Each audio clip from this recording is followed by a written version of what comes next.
So hello everyone and welcome back to another episode of the 1 Point Safety Show. This is a big one this week, Scouse. I'm joined by my co-host, as always, Scouse Andy. This is what we're going to call our NFC East roundtable. It's been a month in the making, so we really appreciate everybody being on. We're joined by special guests this week. We have Lorne Callahan from the UK Cowboys Fans Podcast. We have Liam O'Neill from the British and Irish Eagles Podcast. And we have Kev from the Big Blue UK and Ireland Podcast. So thanks, gentlemen, for joining us. We really appreciate you. It's going to be a bit of light-hearted fun. Yeah, it's going to be fun, man. We'll enjoy this. And we hope it'll be all right. So we'll just get going then. I think we'll go around the table right to left. So we'll start with Kev, if that's all right. So why are you a fan of the Cowboys? I've even given you the wrong thing. Of the Giants. Started, man. You know, I've only just started and I've cocked it up already. What a good start that is. Of the Giants, sorry. Of the Giants. Well, I was one of those fans that was kind of interested in American football in the middle of the noughties. I was always a big sports fan, playing Gaelic football, hurling, rugby, soccer, football, all those type of sports, and a friend of mine actually, Mick will like this, although when I told this story on the Giants podcast, I got a bit of heat from the Giants fans. But actually, a friend of mine went over to America, and I said to him in about 2005, I think it was, I said, can you send me over I just want an American football jersey, just a green American football jersey. And he actually sent me back an Eagles Thrash 80 jersey, right? And I actually wore it, and I was thinking to myself, right, I'm going to get into a team, and I didn't really pick it up until the Giants and Miami, the NFL, decided they were going to play a game at Wembley. So when I knew both teams were coming over, I was like, right, this is my opportunity now to really get into this sport and not, just wear a T-shirt around or wear a shirt around town. So I was like, okay, I've got to pick a team properly now. And it came down to sort of this, Miami Dolphins, New York Giants, both quite storied franchises, quite big names. But I did think to myself, well, I'd been New York before. I'm likely to go back to New York again. And it's probably like the shortest plane ride. And I knew the name Eli Manning at the time. And I was like, you know what? That's it, right? That's it. For this season, the 2007 season, I'm going to get myself a Giants jersey and really, really go for it. Try to consume all the early internet stuff back then and all that type of stuff.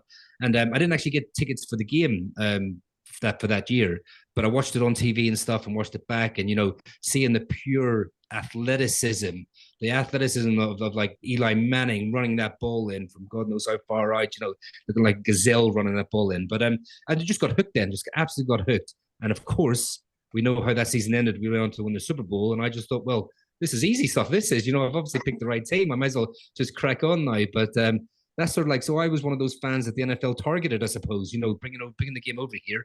And, so I thought to myself, I'm going to get involved. And, I'm a massive fan now. I mean, I proposed when I went to my first trip to the MetLife.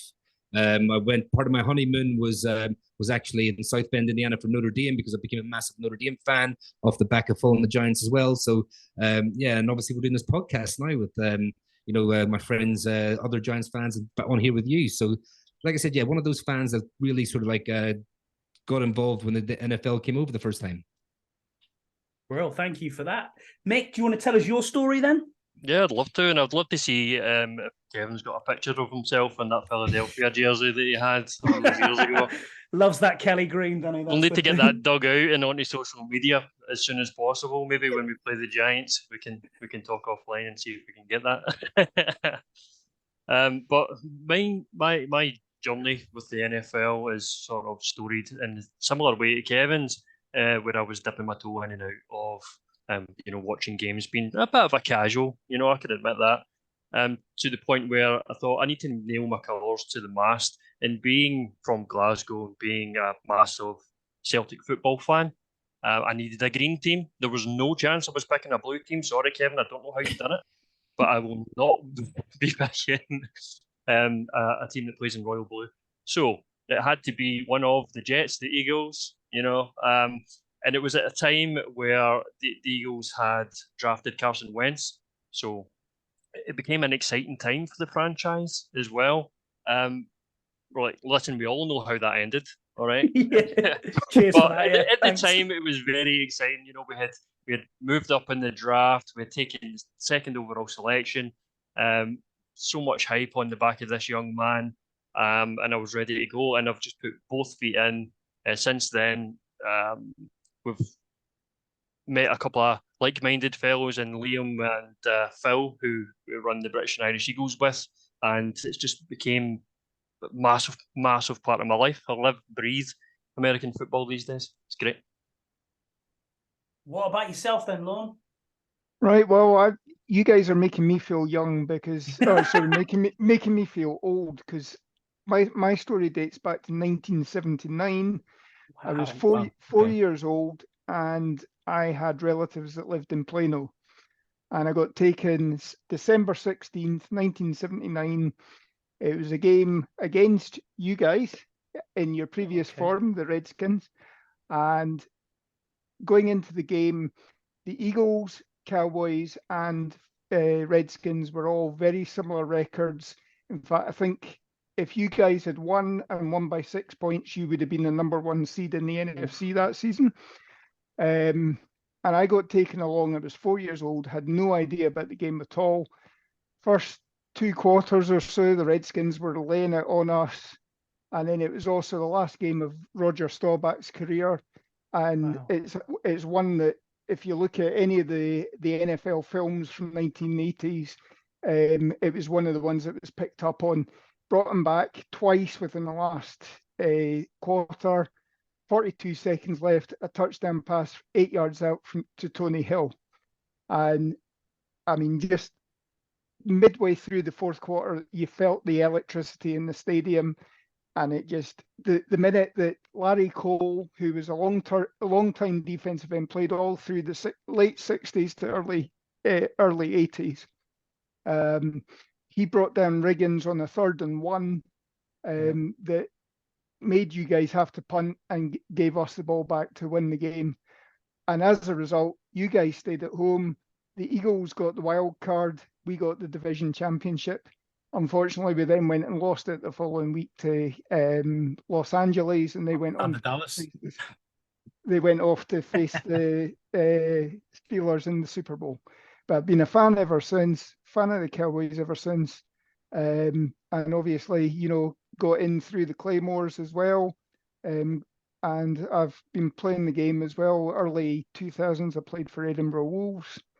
You know, I've slimmed down a hell of a lot now. And then again, just recently got in with the UK Cowboys fans. I think the first year I was involved was the COVID year, and we did a 24-hour podcast to raise money for the NHS. Amazing. Got to actually interview guys like Stephen Jones, Drew Pearson, the year that he was actually getting elected into the NFL Hall of Fame. We had Jeff Heath on the line then, and all of the Cowboys media staff as well.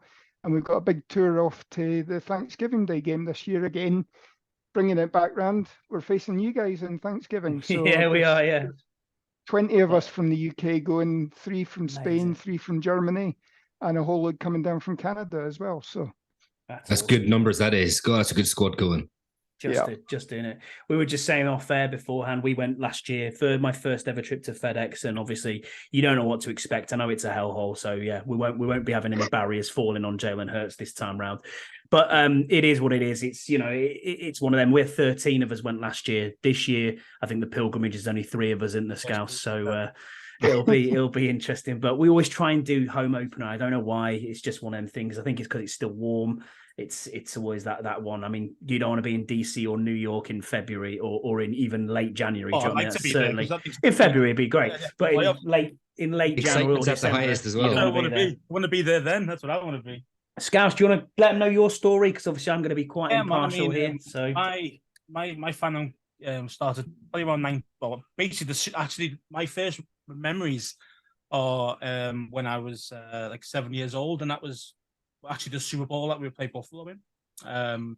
Obviously, got no idea what was going on. My brother's 13 years older than me, and he got into the game in the 80s. You know, when it first started coming over into the NFL came over. Yeah. Okay. And the Redskins at that time were one of the teams that came over for one of the preseason friendly games. And obviously we were very good then as well. So obviously at that time, when you've got no kind of, you know, affiliation to anywhere or anyone. You normally pick either a good team at the time, or you pick or you love the colours of the shirts, or whatever. There's something that stands out that normally tends to pull you in, doesn't there? And that's it with my brother, and then obviously my brother got me into it, and long way it's been on since. So slight family affinity to it, but nothing special with that one. But yeah, man, 20 years of pain. It's not cool. So no, not at all, is it? It's not at all. Thanks, so, Paul. Thanks, Paul. Yeah, cheers. My NFL fandom. Yeah, exactly. You need to call him out on that, definitely. Yeah. Then we'll go around. Who do you think is your biggest rival in the NFC East? We'll start with Lorne. We'll go with that one. Is it the Redskins Cowboys game? Is it always us? I think in terms of that's the one I always sort of earmark, and obviously I grew up with the Cowboys Redskins being the big one. I think obviously there's been periods where the Eagles have got in there, the Buddy Ryan, Jimmy Johnson controversy, and then obviously the last couple of years where I think obviously the Eagles were the last one to do the back-to-back division winners. And every time ever since, it's pretty much been Cowboys or Eagles, with the odd Giants and Redskins sneaking in as well. So whatever we want to call ourselves this week, yeah, you're right. Well, insert copyright allowed name here. Yeah, exactly that. Yeah, out. Yeah, we'll have to bleep out because it might be called something by the different. By the we're gonna have to get your suggestions, lads. What you would like to be called going forward. I'm quite happy with where we are. I'll be perfectly honest with you. The name, do I like it? No. Do I dislike it completely? No. Do I have any real affiliation to the former name? Yes, I like it. Obviously, yes, we understand why it's changed when we have to accept that, and there's nothing that we can do with that.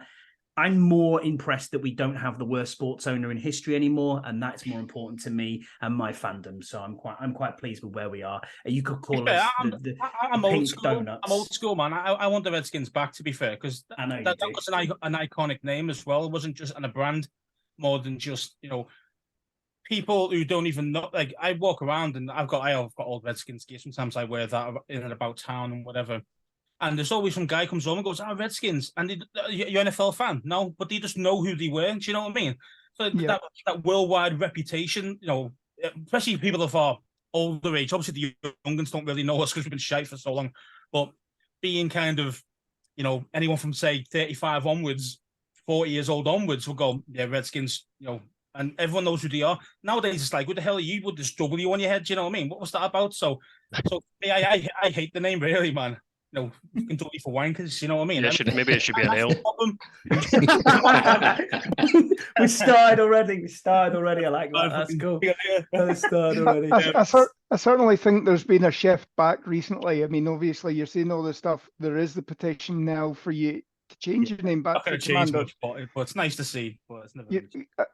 I mean, I thought it was crazy when you came out with the Commanders, because obviously the alliance of American football had just collapsed, and basically everything that came out, obviously it was in the aftermath, obviously, that we'd had the heated seats on your sideline. The next week you used them in another one, and then shortly after that you guys came out with the logo, the name, the slogan as well. Basically everything. If you went onto the San Antonio Commanders website and everything like that, everything was a complete rehash taken across and put into Washington's name. And then, as you say, I mean, we've had a laugh over the last couple of years. Things like the trophy to Sean Taylor. Now, Sean Taylor, I have a lot of time for guys like Sean Taylor, Darryl Green. Obviously they're guys that obviously put the death knell into us a lot of the time. But I have a lot of respect for players like that. I'm a student of the game, and the guys ribbed me for again being the old timer that I have a lot of history. And when we have American guests on, somebody asks me a question and I'm normally able to give them the answer, and it shuts them up, sort of thing. But yeah, I mean, it's things like that. The statue that you gave, I mean, Christ, you could have gone to Foot Locker and nicked one of the Nick one of the I will come back dummies on in that the because that investors. was actually designed by his daughter. So I'm not gonna, I'm not gonna Well, deny that. But it was a hash. It was a hash. I It should have still said, did. It's a bit not shit, what this, but yeah, it's not what we want to see. That's for sure. So Kev, we've kept you out of it a little bit here. Who do you dislike the most as a team in the NFC East and why? Well, what day of the week is it? I suppose as the answer. I mean, the thing I love about like having the 4 teams in the divisional rivalry, is that if you're the worst team in that division, you can kind of hit on the next worst team, or if you're the top team, you can hit on the one that's pushing you the most. And it is really much like that. I mean, like you kind of, I mean, every team has like an easiness to dislike, if that makes sense. Even the Giants, like I'm guessing ourselves, like you have the Cowboys, the self-professed America's teams and stuff like that, like exactly fancy right. Dans, the big fancy Dans, the big look at me's, look at my Jerry house, like I absolutely love it, like. And then you have the Eagles, who have kind of like they're fans, not the fans over here. I'll add, all right, the fans over here are awesome. You're too kind. But obviously, but obviously, like some of the fans, like when you're watching the Vikings walk into the stadium was a couple of years ago, and just seeing the absolute abuse they were getting, like it's kind of comical over here for us being able to like watch it, but like it must be so intimidating. I suppose that's what they're trying to do, like and then you've got Washington, like although you've had like the worst owner in like sports history, so it's kind of easy to sort of like pile onto you guys, but like you guys have done something about that. Now you look like you might be turning a bit of a corner, but I do love the fact that because you can't really get sort of like the Giants and Jets have no rivalry whatsoever. I mean, like in the same city, and we all know like city teams in sports over here, they're huge rivals, especially if they're playing on the biggest stage. I mean, like I said, like me and Mick are massive Celtic fans. We know about the rivalry where we are, which is why he's probably giving me grief about having the Giants blue and red jerseys, like But yeah, I mean, but I love the fact that there is 4 teams, and you can kind of like dislike teams for silly reasons, and also for like on the field, because this has been over periods like the best division in football, but also like it's been times where it's been the worst division in football. So like and I'm hoping that we all are turning the corner again, where we are actually a really strong division now, and like it kind of showed that last season. So like I mean, like I said to you, whatever day of the week it is, whoever you're playing that week, we're all massive rivals, and I absolutely love it. Yeah, exactly that. Isn't the Eagles playing? Is it Dallas week 1? Oh, Dallas, New York. New York playing Dallas, aren't they? First week, yeah. Sunday night football. Sunday night football, yep. That's a nice 1:20 in the morning for us. Yeah, that's the killer. That is the killer, isn't it? It's Thursday night footballs into Friday morning, or Monday night footballs into Tuesday morning our time. They do not sit well with me. That's a certainty. So we'll have to talk through it then, Scouts, and everyone else will have to go through this. We have to talk about them dirty birds, the Eagles. We have to look at them and say, come on, why are you the best team in the NFC? Probably. I mean, let's be honest. I mean, top to bottom, your roster, Mick, is... Yeah, it's something to behold. I'll be honest with you. I look at that and I am quite jealous of the Georgia football that we have in the NFC East. Philadelphia Bulldogs. Nah, you're all right, bro. Philadelphia Bulldogs. Yeah, exactly. Can we get Howie Roseman tested for something, please? I don't know how he does it. I was thinking about that. I mean, yeah. I mean, it was only a couple of years ago when we were discussing on our podcast at the end of the 2020 season that Howie Roseman was about to be chased out of Philadelphia. Due to what happened with Carson Wentz and just the terrible season that we had, and just things just did not look good at all. But the way he's absolutely turned this roster around from a team that was picking 6th overall to what he's managed to do with trades, picks, he's completely turned the franchise around. Like I said, he's been smart with his draft picks. I think he was trying to play himself a lot of time, drafting, Jalen Reagor for one, JJ Arcega-Whiteside for another, and we just could not get it right. But he looks and says, you know what, I think we'll maybe start taking some players from the SEC, because that's where the playmakers are. Let's get those guys from Bama. Let's get those guys from Georgia, and let's put together a roster that can win the division. And that's what he's done. He's put together a hell of a roster. What I'll say is he has landed on a bit of luck with Jalen Hurts. He took him in the second round. No one thought at the time, an Eagles fandom at least, that was a good pick. Everyone in the Eagles fandom hated that pick at the time and lambasted Howie for making it, because we'd just given Carson a hell of a lot of money and we were using valuable resources, not to put weapons around Carson, but to put something in the back of his mind, as if he didn't already need that with how he got on with Nick Foles. Carson Wentz doesn't do backups. To be fair, wouldn't that destroy anyone's confidence? Absolutely. When he had Foles, he goes on and gets a statue of himself outside the stadium when Carson Wentz got you to the promised land, and then he got hurt, didn't he? I think he broke his back, didn't he? And then he took over Foles, and then you win the Super Bowl, and then he gets all the love. And it's like, wait a minute, I was the QB1 here. He loses all his confidence. He's gone. You ruin him. Howie Roseman destroys him as well. Yeah. Did you see the picture of Carson Wentz this week training in a Eagles helmet, a Commander's jersey, and a Colts shorts? Yeah. I did find that quite strange, but there you go. Something like that. It is one of them. I can honestly, confidently say I'm quite jealous of your roster, Mick. That is a certainty. There's lot of players on there who I'd like. Do you think there's any weaknesses to your squad? Yes, absolutely. Positions. And those weaknesses are two positions primarily. So the linebacker position and the safety position. We've had a lot of turnover in players this off-season. So we lost TJ Edwards to the Bears at linebacker. We lost Kaiser White to Arizona. And we're promoting Dean to be the starting Mike linebacker this season. Nakobe Dean. Nakobe Dean, who was the captain of the Georgia football team of that legendary season. It had to be, didn't it? It had to be. He's going to be captain of your team as well. Georgia. No, I mean, so is he injured? Because it keeps saying he's questionable, and he didn't really play that much last year, did he? No, he didn't. He played some special team snaps, and he came in mainly rotational, but his snap count was very, very low. He was kept off the field by TJ. Or just because he just wasn't good enough to get in the... No, the Eagles players didn't play a lot of rookies last year.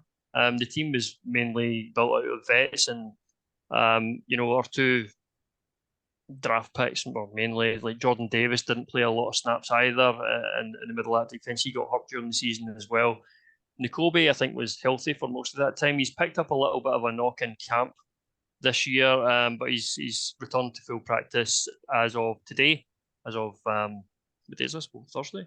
So he's been getting all first team reps, and the team are still rotating linebackers in beside Nakobe, whether that's going to be Christian Ellis, if it's going to be didn't you just sign Zach Cunningham and Miles Jack as well this week? Yeah, and that's another two on players very very team friendly deals as well, which is, I mean, obviously good players want to go to good teams, but to get those two players for a combined $5 million for 1 year, is it?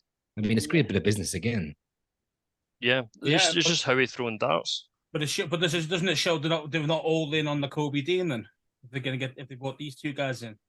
No, because Nakobe is taking all the first team reps. It's the other linebacker that's getting the rotation.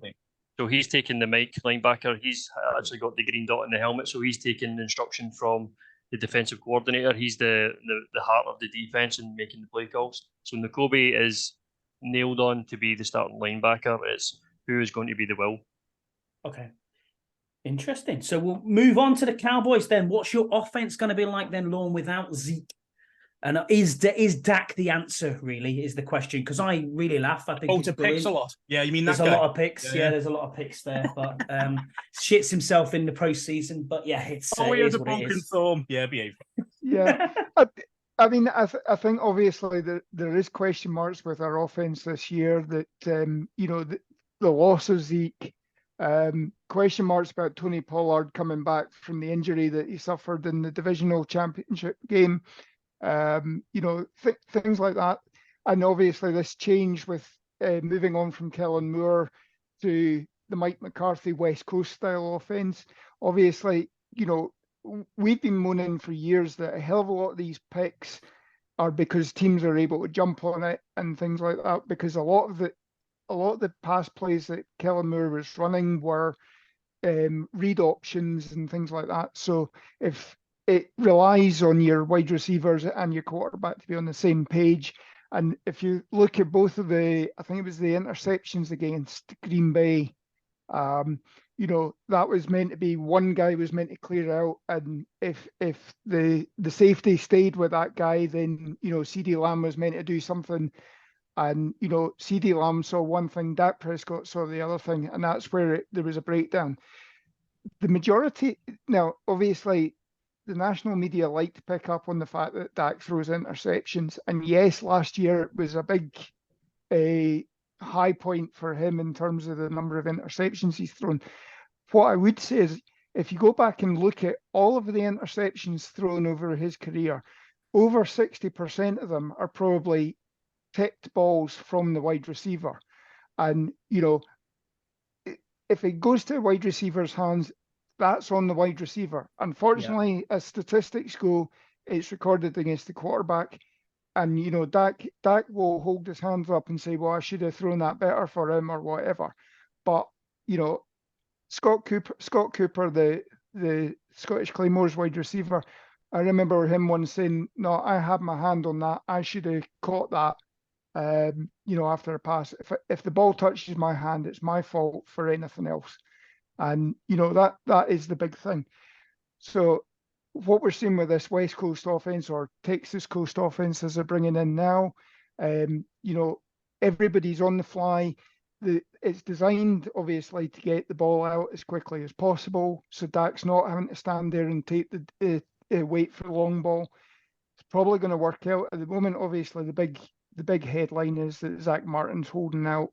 Yeah. And Huge.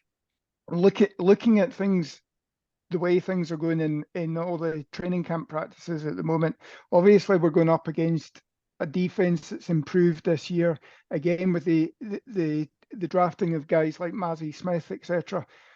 We're focused on developing that defense, so that I think it's interesting this year, the entire NFC East, the first round picks were all defense, because we're trying to do that to obviously get ourselves better to go up against the 49ers.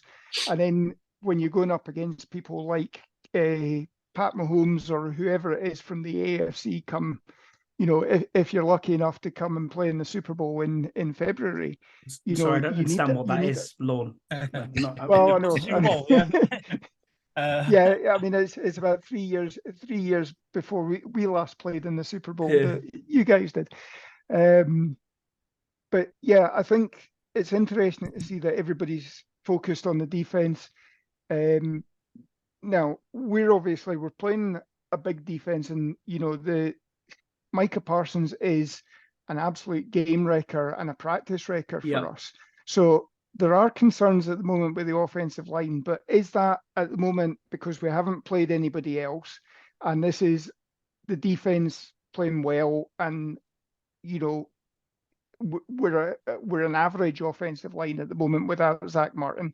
Or will things after this weekend and next weekend, the preseason games, we might be a bit more comfortable about it? If not, it is going to be a case as Dak passing the ball as quickly as possible. The interesting thing as well, and I'll sum up quickly, in the teaching this year, there has been a more concise approach where they're actually saying to people, you've got to run this 5-yard crosser to clear out, and it's actually saying, this is what you, rather than just saying on this play you run this and not tell you why, they're actually going in and breaking it all down and saying, well, this 5-yard dig that you're doing is important because it's clearing out the space for so and so, and he needs to be able to do that. And and a lot of the guys are actually buying into it a hell of a lot better. So we are seeing very good, when Dak has the time to pass the ball at the moment, you're seeing crisp passes. Again, the media are picking up when he throws interceptions or whatever, especially Shady McCoy as well, and he was at practice for the main part of it and then disappeared off when it got to the team drills. But then he starts going, oh, well, yeah, he threw 3 interceptions and all that. Never mind the 4 touchdowns he threw in the 20 minutes before it. So I think the offense is going to be good. Can it get us over the hump? That's the question. To be I don't honest, know. I think Dak Prescott's probably the worst QB in the division. Big I'm- shots fired. We have no I would idea argue- what Sam Howell's like at the moment, Scouse. Hey, I'll I'll be take fair Sam to Howell him. with Dak Prescott. Oh, so should have said it Well, takes a lot. You mean that guy? we'll, Yeah. we'll see. That sounds we'll like see. a charity wager to me. It does, yeah. So maybe that's a good wear your shout. hat, wear a Cowboys hat for a pod or something. Yeah, maybe we'll do that. Maybe Dak's we'll better do than our that. guy. Yeah, okay. Right. So speaking of wide receivers, New York doesn't have any, so we'll go on to Kev then, and we'll talk about this. What is your thoughts? Obviously, I really like your coaching staff. Perfectly honest with you, I think Kafka is a great coach. I think Dable is unbelievable what he's doing there. He's doing a great job, and I'm not sitting here saying I'm jealous, but I am appreciative of what he's done to bring your team around, because before you were on a hiding to nothing before the last couple of seasons, and obviously you turned the corner. I don't like how they treated Saquon, though. I don't like that at all. Not at all. No, I didn't like that either. But what I was going to say to you is the defense a legitimate top 5 defense, do you think now then, Kev? I think not at the moment. I'd say no. Okay. I definitely believe it's got the potential to be. Wink Martindale, another year in his scheme, and he started to bring in the players now. Joe Sheehan, the general manager, is bringing in the players that fit that scheme better now. He plays very much an aggressive defense, a lot of blitzing, very heavy man coverage. You're pitting the cornerbacks on islands, and that's why sort of like Deontay Banks was such a massive sort of like pickup for us in the first round this year to go along with the Dory Jackson on the other side. I think we've got pieces, like I said, to be really good. I mean, bringing in Bobby Okereke as a linebacker. Yes, he's not a big, sexy, sort of like high-profile linebacker, but he's perfect for the type of stuff that Wink Martindale wants to do. And he's sort of like proven in this league that he can play and play to a high standard. I mean, our four-man front, we all do. This division is blessed to have if you put out the 4 starters getting after that quarterback. I mean, I would match our division with anyone else in the league, because we could put out proper talent to get after the passer and stop the run. But our problem was always sort of more the back end, and the linebacker 2 is a question mark. At the moment, Darian Beavers, who was a rookie last year but tore his ACL and missed the whole season, so he's kind of having another rookie come in this year. And I loved him at Cincinnati. I think we got him as a steal. I was upset when you got him. You know what I mean? Yeah, I was too. I was watching the draft and I was like, we should have went for him, because our weakest position on defense is linebacker, but we don't play linebackers. We play one linebacker. Yeah, we play a 5-1-5 or a 4. But I was gutted when you got him. I was like, oh no. I mean, to get him in the 6th round, I do try and watch a bit of the draft stuff as well, and sort of put together rankings and whatnot. And I had him as a 3rd round pick, to be honest. To be able to get him in the 6th round, I was absolutely delighted. I know you boys was it Davis in the 1st round a couple of years ago? And Jamin Davis, there was talk we were after him as well, and he could have been our pick. And I know he hasn't quite worked out yet. HMP Davis, he's off to prison in about next week. No, that's actual factual. He's been caught speeding twice. Okay. He's doing 100. Was it 143 in a 65 Scouse? I think it was. Yeah, and that was his second. Another time 100 past the 40 or something as well. So yeah, it was wild. So wow, I'm not going to learn anything from Henry Ruggs. No, exactly. And this is the thing. Someone else got done last week. It was Hollywood Brown, wasn't it? And we were talking about it last week on our pod, saying I think the NFL needs to step in here to talk about speeding to these young men. They are athletes. I understand they're paid a lot of money, but you physically can't do it. But yeah, Jamin Davis's plea bargain for 8 days, and the judge told him absolutely not. You're not getting it, and it's a minimum. It's a minimum sentence. A minimum sentence in Virginia is 30 days. So we don't think he may miss time this season. So I mean, some of these athletes, make the decisions they make. Obviously they can't be robots and stuff and come in, but they need to have some sort of personality. But there's lines that you can't cross, and just because you've got a big payday, you're considered an athlete or an idol or whatever. You need to have your head screwed on as well. But just sort of getting back to the defense, I mean, we've got Xavier McKinney as well, who anchors the back of our defense. Now he has the green dot for us. Surprisingly, I know a lot of people they go more like middle linebackers as your traditional sort of like case, and Bobby Okereke has been wearing it in preseason training and stuff. But Xavier McKinney as our sort of free safety, high safety, being able to see the whole defense, he was actually given it, and it shows the faith that Wink has in him. So the defense, I think, is good. I think it can be really good, but I just think we need another year to mature. It's very, very young at the moment. Obviously, bringing in Kayvon Thibodeau, Aziz Ojulari, Sexy Dexy getting his big contract, and big cat Leo Williams next to him as well. So it is a good looking defense, but we've struggled with injuries. So if we can just keep sort of like people healthy a little bit, we've changed the turf on the field, we've changed the turf in the practice facility. So we're hoping that sort of helps. But just getting back to the offense as well, I mean, Joe Sheehan has been unbelievable, the GM. All the decisions he's been making has just been like, oh, that makes sense. I get that. Right. Okay. We couldn't get a number one wide receiver.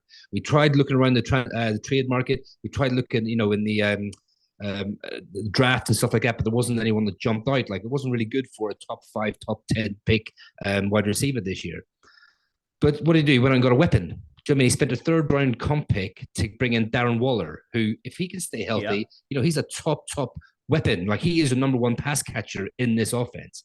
And then he went out and brought in like good players like Paris Campbell, who was fantastic coming out of Ohio State, injury plagued career, 3 years injured, and then he had one season last year. We had a full bill of health. We brought him in a cheap prove it deal. We've got Darius Slayton we re-signed. We've got a lot of number 2s. That's what we've got. We've got a lot of number 2s and a lot of slot guys. We haven't got a number 1, but like you said, Kafka, the stuff he was getting Daniel Jones to do last year was unbelievable. And I think just adding to that and Daniel Jones' confidence, like, this will be the first time Daniel Jones had the same OC 2 years in a row since his first year of college.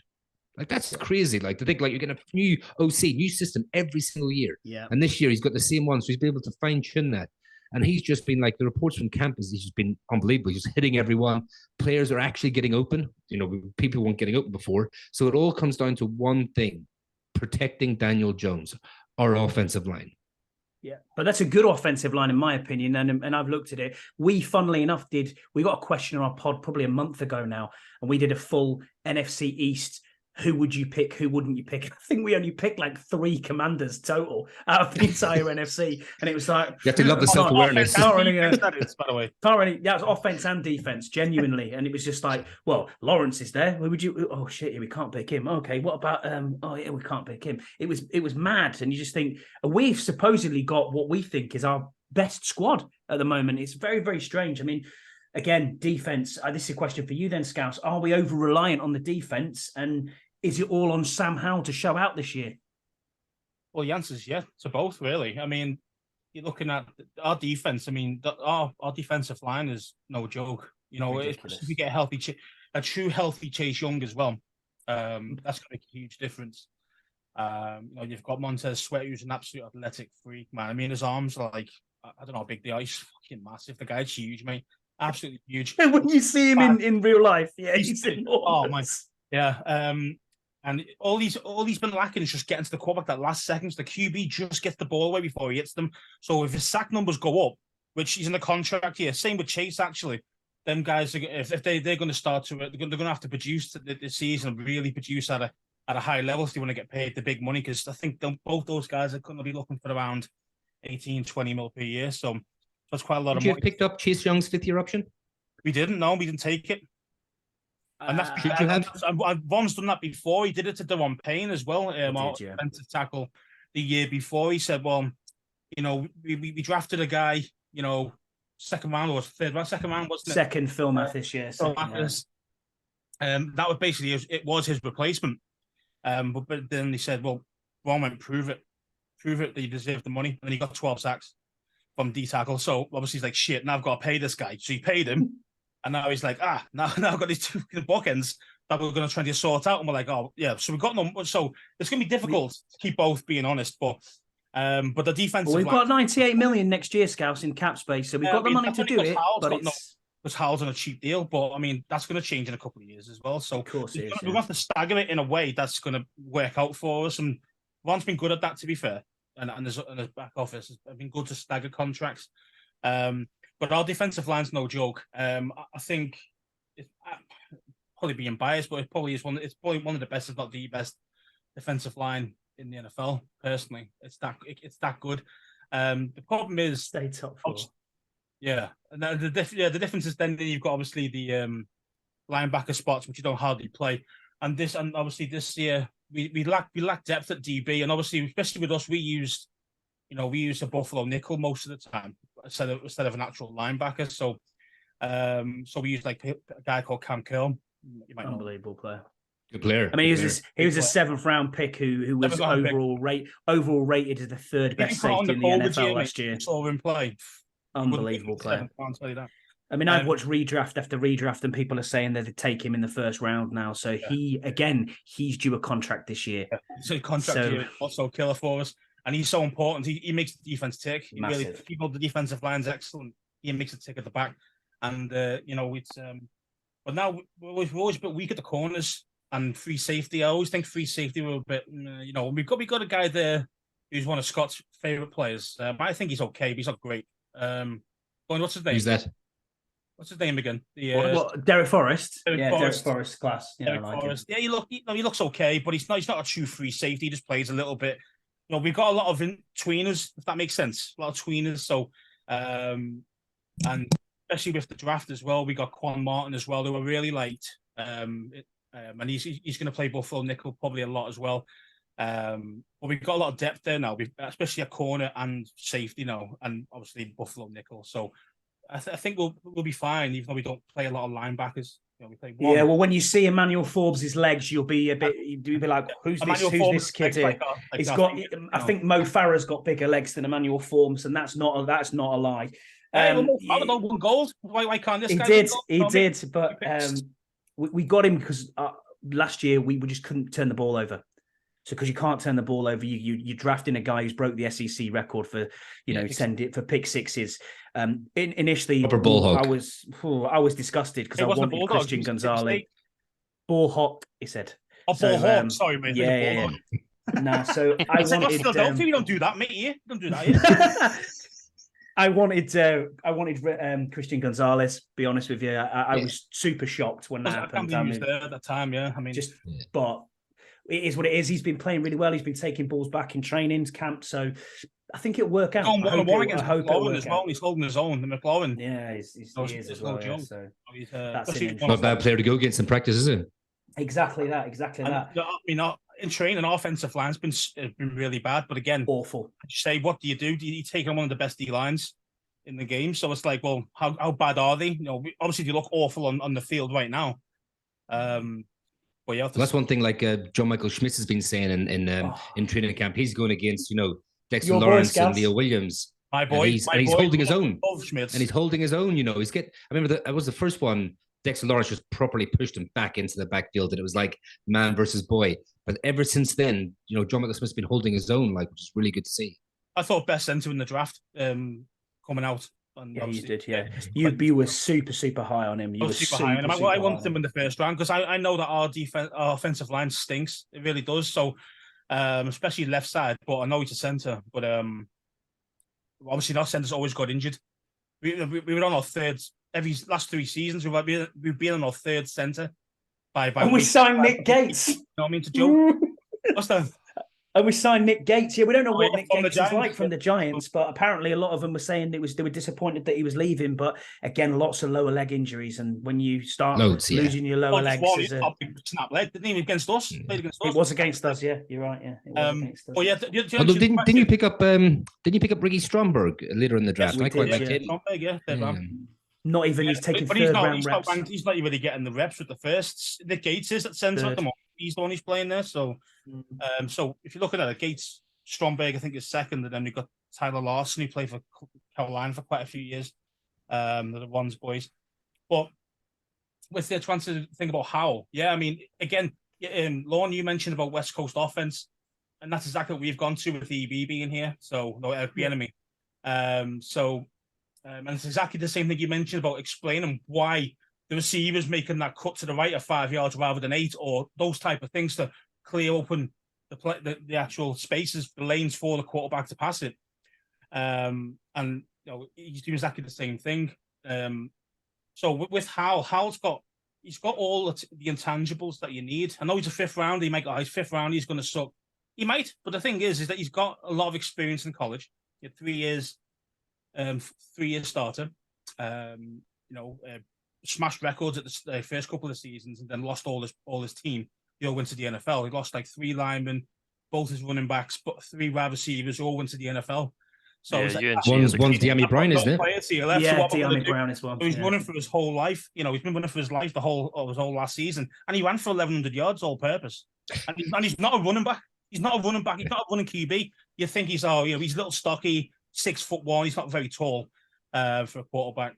Well, he's got the the throw as well, man. He really has got the. He's going to shock people, you know. He really is. I mean, I don't normally say that about like 5th round quarterbacks, but he shouldn't have been a 5th rounder. I mean, he should have been picked, especially in that class of quarterback who were awful, like Malik Willis going in the 3rd. Awful. He was definitely a 2nd round pick, and that at the very least, he was 2nd rounder, probably 1st rounder if he didn't lose all his team the year before, and he had the same season he had in the 2nd season at Carolina in his 3rd. Yeah, I completely agree with that. I mean, talking about both him and John Michael Schmidt. I mean, when we were doing our podcast shows, actually going through the draft and we're coming up to our pick and everything like that, John Michael Schmidt was taken, I think, the pick before we took Luke Schoonmaker. Yeah. You know, and that's, yeah, we kind of needed to work on the tight end room, but I think the tight end room sort of secretly become a bit of a strength now. But, you know, again, where we had concerns, obviously, we've lost Connor McGovern to the Bills. The year before, we'd lost Connor Williams to Miami as well. So the offensive line is certainly taking a hit. And, you know, there's guys on our pod who constantly bemoan the fact that we haven't put any resources, top 100 resources in for the pick. And they were jumping up and down for John Michael Schmidt. And then obviously Giants jumped in on that. And again, the year before when you guys drafted Sam Howell as well, as soon as he started dropping out of the 3rd round, we were sort of saying, well, look, you know, now's an area where you could take him. It's not putting pressure on Dak because you do need strength at the backup QB. As you saw when Dak went out that first game, and thankfully we had Cooper Rush to keep us in, you know, all of those games as well. Surprised that we were able to bring him back this year. I thought he might have followed Kellen Moore to San Diego, but seemingly by all accounts there was a tornado that night that he was due to fly out to San Diego, and he decided well, yeah, something like that. But he actually he took that as a sign to stay in Dallas and, you know, sign up again. So, but I mean, it is interesting that some of the guys that you guys have, the other teams in the NFC East have picked are guys that we've actually been talking about, and I certainly know because we have tie-ins with some of the media group as well of the Cowboys. We, you know, when they come out, they came on to us and sort of said, well, you know, actually that probably would have been the next pick if he'd been available. So it's certainly interesting to see that everybody seems to be pretty much on the same page within the division. Think about it. Every team's got like really high level players in a lot of so you got to think, well, okay, if I've got to beat the Eagles, I've got to take on AJ Brown. I've got to take on so. Do you know what I mean? Like you keep rattling them off, Goddard, and Dallas Goddard's no joke. He's some player. And it's just like so okay then, and then you think, okay, now as a defense, that's why the Giants have got really good on defense. We've gone really good defense. We went for more DBs this year because we knew that we'd be taking on guys who throw the ball a lot. I mean, the Giants don't like Daniel Jones doesn't really throw the ball that much, to be fair. No, but hold on, Scouse, you're missing the point here.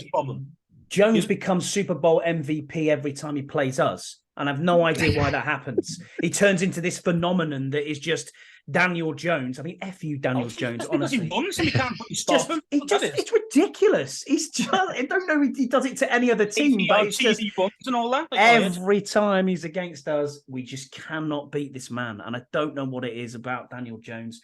We just cannot beat him. It's always the way. Bottlers, that's what it is. I think, just watch out this season. He's going to be electric this season. I'm telling you. Look, my God, he probably is.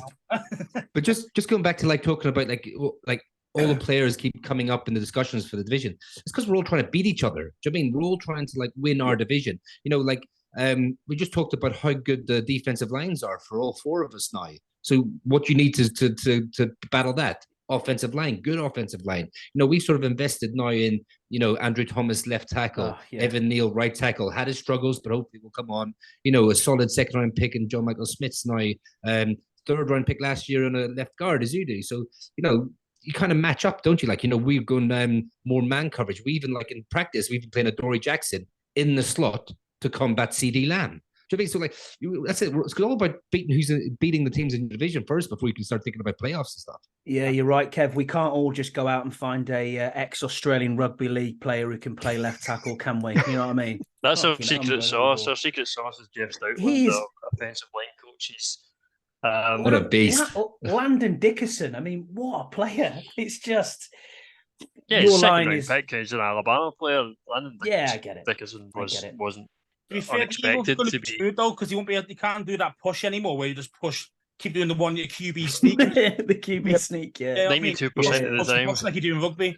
Yeah, you definitely got some rugby skills from there, you know what I mean? And then the NFL realised that, well, they can't stop that, so we're going to do something about that. So. We did ask the running backs coach. We had him on our podcast a few weeks ago, and we asked him, when is Jordan Mailata going to get the ball in his hands, being an ex-rugby player, and just smash it straight through? It's sort of laughed it off, but he said you don't want your franchise left tackle taking hits, so I can understand that. Fair comment. If he's like 330, though, no one's going to be hitting him. He'd be hitting the other guys running with the ball. Mind you, what I'd like to see is I'd like to see Dallas's 4'2" running back go against that. That'd be quite interesting. Yeah. Run between his legs. I actually thought it was a 14-year-old Make-A-Wish kid who was out there doing it, but I'm joking. He looks good. I have to say, I mean, he's 5'5" according to the media guide, but I mean that's 5'5" in high heels, to be honest. And it does any video that you see, it does look like it's some PV players got onto the field, but he's making guys miss, and he's thrown himself in there as well. When you're pass protection, he's now, I think they're looking at him being the punt protector this weekend as well to see if he's got it as well. So do you think they're going to do what they did with Zeke, even one-on-one with that pass rusher? Remember that? They got pancake. Yeah, so the snap absolutely pancake.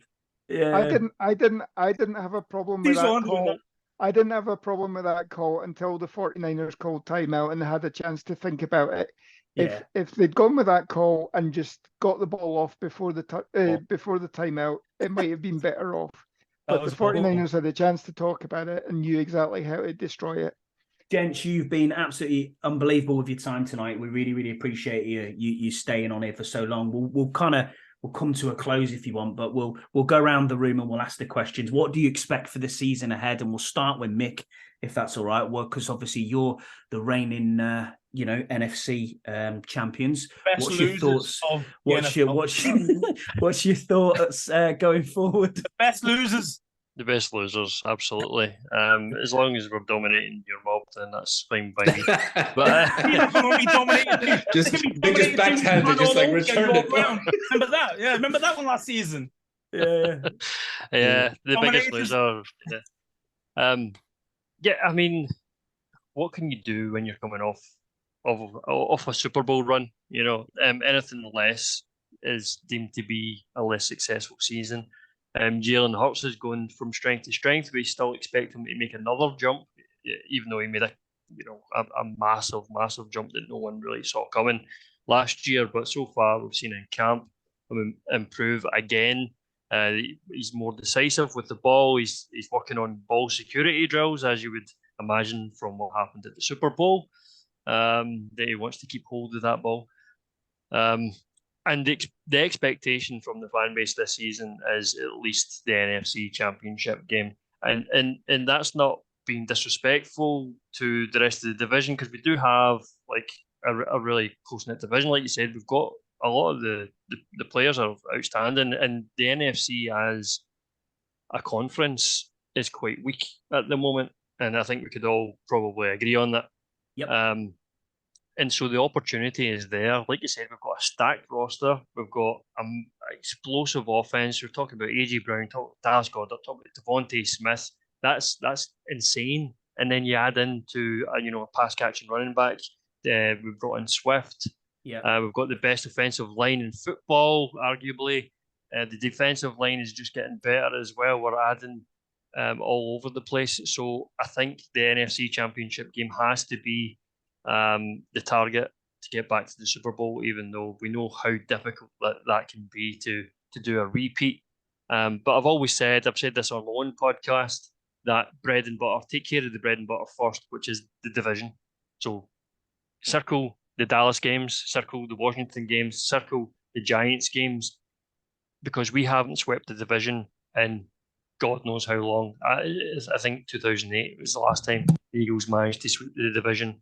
And you have to take care of the bread and butter. Do you think? So what about this then? Do you think that your quarterback is going to actually be as good as he was last season? I don't see any reason why he can't be as good as he was last season. I think he's a one-hit wonder. I think, Do you? We had this promoting Sam Howell to man. Hall of Fame. I think, I want prove it to me again. Do you know what I mean? Do it again. Give me another season of that of last year's play, and then I'll concede that he's a top quarterback. All right, but until then, he's for me. I smell a bet here. I smell a bet. I need some numbers. I need some high-low numbers here. Like, come on, it's always the Irish getting the money out in it. Eh? What's that? I need the over/under. And the loser wears the other team's hat in a podcast at the end of the year. That's what I need. There's a great some overs, unders. That's not bad. That's not bad. You can sort just you wear, and it has to be a. If you lose, it has to be a British and Irish Eagles hat, or it has to be a UK or Washington hat. Yeah, happy with just that. Just a little over under. Have a think about it. We can do it offline and get the old Twitter going. Yeah, okay. Yeah, we'll get some Twitter engagement on that. I'm all for a cheeky bet here and there. Yeah, we'll do that. We'll do that. Well, just send the Eagles hat to you now, or you could use some toilet paper. You know what I mean? So it's all right. He's got it on as well. Happy. Get that off. So, what about you then, Lauren? What's your thoughts on the season ahead? What do you expect for the season ahead?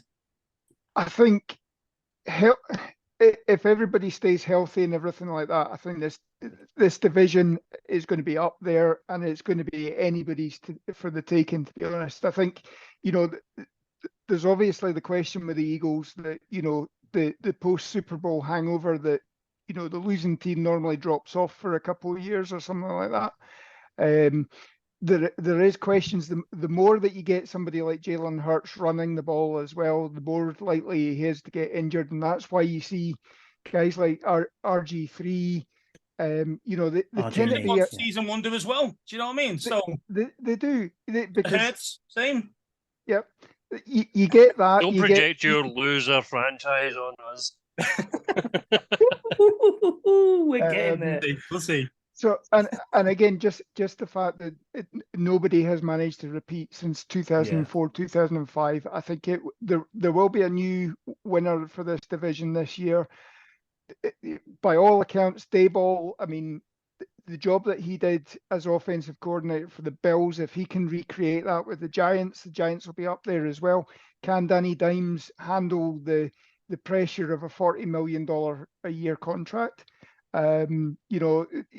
Where again a lot of people were ripping into Dak for signing that sort of deal. Dak's now on the same level as Danny Dimes, but you would say on past experience that Dak is better than Danny Dimes. I'll throw on picks. Yeah, he's definitely better. Well, we'll see. He did enough to beat you guys last year, Yeah. No, he didn't. He got picked off twice. He got picked off twice in the last game, but yeah, okay. That was the last game. The very next play, same. We'd already got the division, or we'd already got the playoff spot handled there. You were fighting the Eagles. Come on now.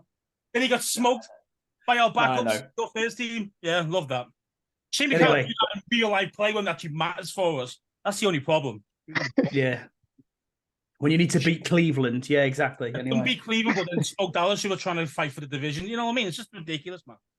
Yeah, and I mean, obviously within your organization as well, if Ron Rivera gets a personal assistant who can actually tell him what the playoff scenarios are, that so that he knows he's got a chance to stay in, or be eliminated. Such a dumb move that, man. Everyone was like, "What the fuck, man?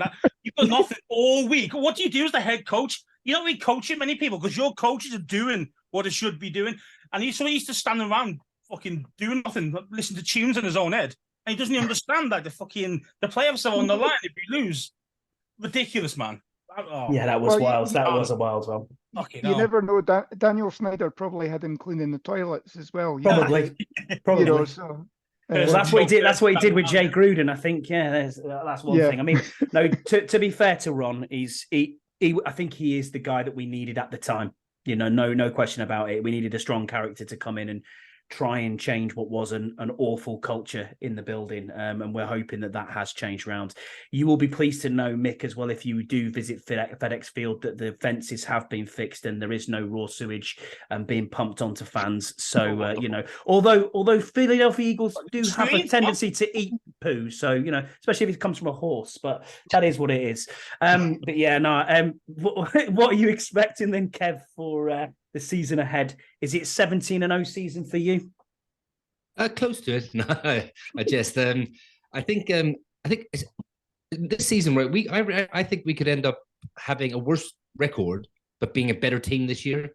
I just want to see progression. I want to see us in games. Like, we won a lot of close games last year. Like, you know, we went from a team that would lose those close games to teams that were actually getting over the line and coming back in the fourth quarter and winning those games.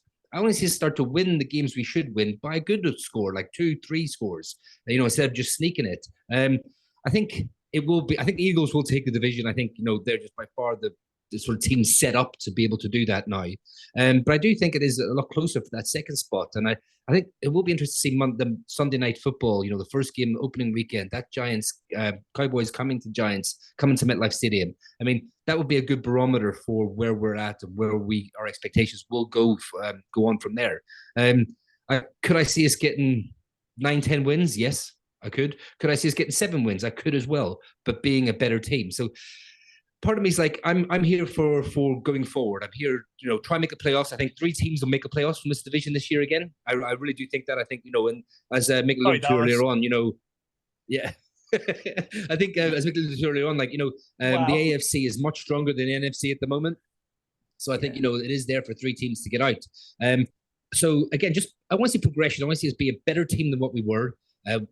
We already brought in a competent GM. We brought in a competent head coach who's brought in coaches who are getting the best out of the players. Now we're getting better players. We're getting draft picks. We're getting draft picks in the third day that are actually starting for us. So we're producing, you know. So, yeah, like I said, it's not going to say we're going to set the world alight, but I can see us being a lot better. And Daniel Jones as well. I want to see him take more shots on the field, have more of an explosive offense. You know, they sort of put a little bit on his plate last year, kind of put him in a position not to make mistakes. Now I want to see them they got the confidence when I've given him that contract. So go out and give him the keys to the Ferrari now. Give him the keys. You know, was it Darius Slayton said, you know, we went out and, you know, Darius Slayton, 4-3 guy, Jason Hyatt, 4-3 guy, you know, Paris Campbell, 4-3 guy, Darren Waller, one of the fastest tight ends. You know, he said, you know, you get all these Ferraris, you don't keep them in the garage. Like, give him the keys and let him play, and let's see what he's got. He will throw a few more interceptions this year, but I want to see him get more chunk plays, more 15, 20, 25-yard plays, lead us down the field, you know, and score in the end zone. So I'm optimistic about the season. I don't think he's thrown a ball over 30 yards in his career. So I don't know about this. Very rare. I mean, you know what I mean? What's the point in that?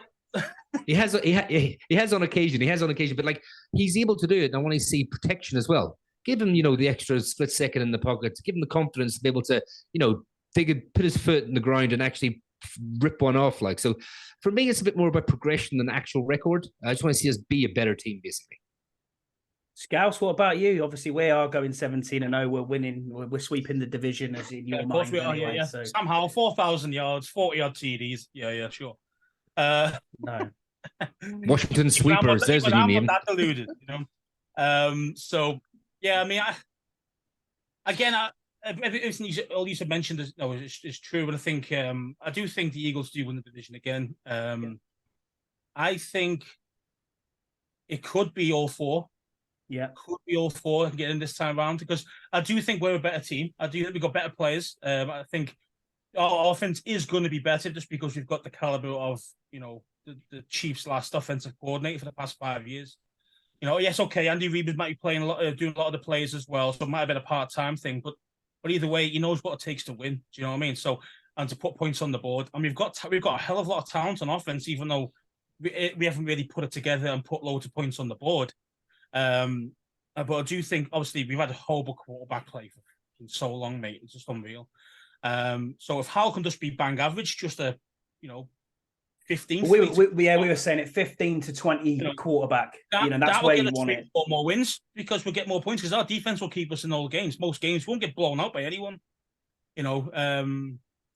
But yeah, I think realistically a 10-win season for us. I think that's still quite high. I mean, for me, the schedule's brutal. Though. Have you seen the quarterbacks that were? It's awful. It's awful schedule. I mean, I can see 7 wins. I could see 5 wins. I could see 9 wins. Depends on what happens on the day. I want to be fired if we got anything less than 9 wins. Absolutely. It's all on Sam Howell's shoulders, unfortunately, for him. And it's can he handle that pressure? We'll find out. But the caliber of quarterbacks who are playing in this schedule is awful, and that's because the division's been good. We've got a 4th place schedule that is actually the 9th hardest in the entire NFL. It's just mental. I thought when you finished last and bottom of your division, you're supposed to have a decent schedule. Okay. No, and for me, I called it the other day, Mick. I said that Jalen Hurts is an elite quarterback. Scout still wants to be proven for another year. I understand where he's coming from. Give me another year, then I'll say number 3 in the top 100. Still learn. Let's face it. Before last season, he couldn't even. Everyone was going, "This guy can't throw the ball. He can't throw the ball." That is true. Then last year, obviously, he got AJ Brown. That made a massive difference. Let's see if he can do it again. He's got all the same weapons around him. Let's go. Let's see if he can do it again. If he can't, we figured him out. He's a one-hit wonder. He's garbage like we thought he was before. I'll bet on AJ's down there somewhere. Yeah. So final question then for you all. What will be your final record prediction and what do you think will happen in the East? We've kind of touched on it there a little bit. We'll start with you, Kev, if that's all right. What do you think your record prediction is going to be? Yeah, I know everyone's going to say this, but I do believe that we do have the capability, coaching, players, and the schedule to be able to go 10-7, all being well. Lorne, what are you saying for the Cowboys? I think, last 2 years we've been 12-5. I think, again, we've got a hellish run in as well. We've got a trip up to Buffalo. We've got Philadelphia as well. I can see us probably being 11-6 this year, still making the playoffs. And take it from there. Hopefully, we're better prepared for the playoffs this year. So, Scouse, what are you saying? Yeah, I mentioned before. I think 10-7 is more realistic. But again, as you mentioned before, it could easily be the other way, 7-10. It really could. Yeah, so absolutely. There's going to be some tight games that you should have won, that you blew, or stuff like that. And especially when we play the Giants, we can't bloody beat them no matter what we do. So it's just ridiculous. I don't know why, because not even a good team, you know what I mean? But that's how it is. There you go. Mick's booked his tickets. He's already saving up. He's doing all the overtime possible to get himself to the Super Bowl. So, yeah. What's your prediction? I just want to see the Eagles do well actually against a quarterback who can throw a ball rather than broken arm. Do you know what I mean? Or whether it was torn up elbow. They'll put a tight end against Hassan Reddick. And what you did, you knocked out the other quarterback as well. That's just naughty. That's just proper naughty. That is from the Eagles there to get through in the championship game. Absolutely, and I think our record I've got down somewhere like 12-5 this season. I won't pretend that it's difficult to win in the NFL consistently, and being paired against the AFC East this year provides a challenge. We've got a repeat of the Super Bowl during the season. We've got the Chiefs. It's actually quite a bit of a gauntlet after the bye week, where we've got the Chiefs, the Bills, the 49ers, Dallas, and the Seahawks, and it's just awful run of games. So if we're able to get through that with a couple of wins, I'll be quite happy with that. But I think 12-5 is a record that we could that's achievable. With Dallas being 0-17 into the year. That's not happening. It's all dig out Dallas. That's an agreement. That's a total agreement around the table. Yeah, we're happy with that. But no, thank you, gentlemen. Honestly, really appreciate it. I'm going to state right now. Dakota picks a lot. Throws 14 interceptions this year. 14. What do you think about that? I think over under. I think he'll be under. I No, think well it'll be over. That's being If you generous said- at 14. If you said 12, I'd have probably took that, to be fair. But yeah, I don't know. I would say about 11 or 12. So Yeah, but there you go. But yeah, No you've been offense really to Black, great with because the. Martin won't play. No, mate, he's going to be getting. No, it's going to be big. It's going to be huge. It's going We'll to be be- awful. you- It's going to be great you've to all- see. You've all been really, really generous with your time. Fully appreciate it. We'll have to do this again on your podcast. So if someone wants to organise a mid-season review, maybe we can Yeah, get I think on like around week the 8, by something week, like that. week 8, something like that. And then we'll do one at the end of the season as well as to where we've got, because bets are going to have to start getting paid up, I think, here. You know, It's going to be best fine the second round. I'll tell yeah, you so that. this is where it's going. But yeah, if you just want to shout out your podcast and where people can find you, because obviously we've got a varied listening fan base. We've got some Detroit fans who listen to this as well. So if you want to put your socials out there, that would be great. So we'll start with you, Kev, if that's all right. Yeah, you can find us all on Big Blue UK IRL on Twitter, Instagram, all that type of stuff. But also we're part of the UK Giants fans. Giants fans UK group on Facebook. That's a big community there. Come over and talk all things Giants football.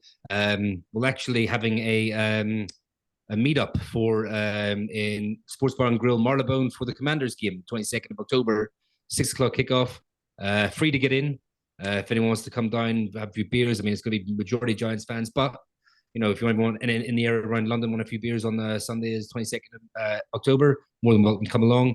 So just catch us on there. Perfect. Thank you for that. And Mick, if you want to shout out your podcast and socials, that'd be great. Yeah, mate, it's at British Eagles on Twitter.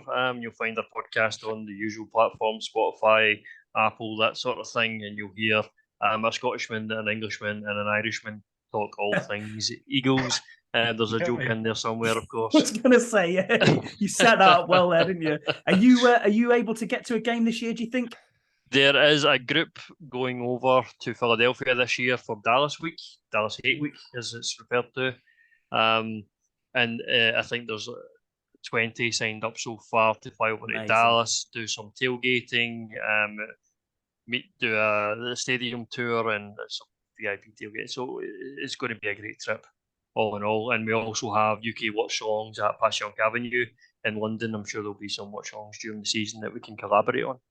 Perfect. Yeah, that sounds like a plan. This is the reason why we do this podcast, because we all now know each other. We've all gone into other teams within the NFC East, which is great. And obviously, as the NFL fandom, it's great when we go to the London games and other things. So it's great to meet you. Lorne, do you want to shout out your podcast and your socials as well?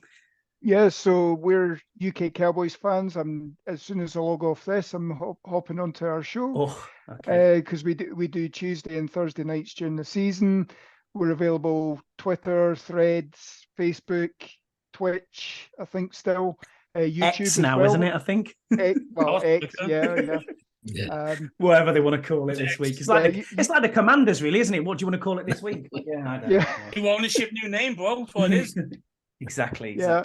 And as I say, we've got a group going across. The podcast sponsor that we have is one of the companies that organises the events and everything. So we've got meet and greets, stadium tours, tour of the star as well.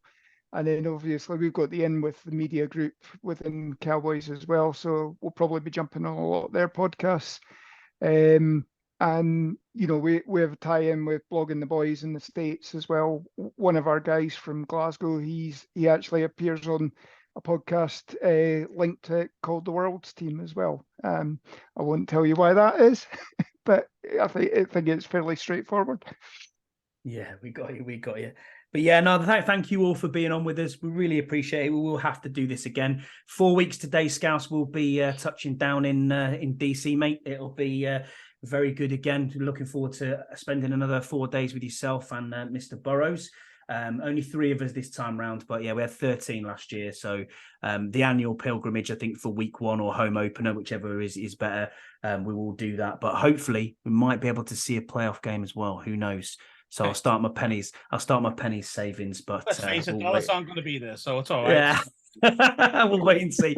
Anyone but Dallas, anyone but Dallas. That's it. But that about wraps us up. So thanks, everyone. Really appreciate your time.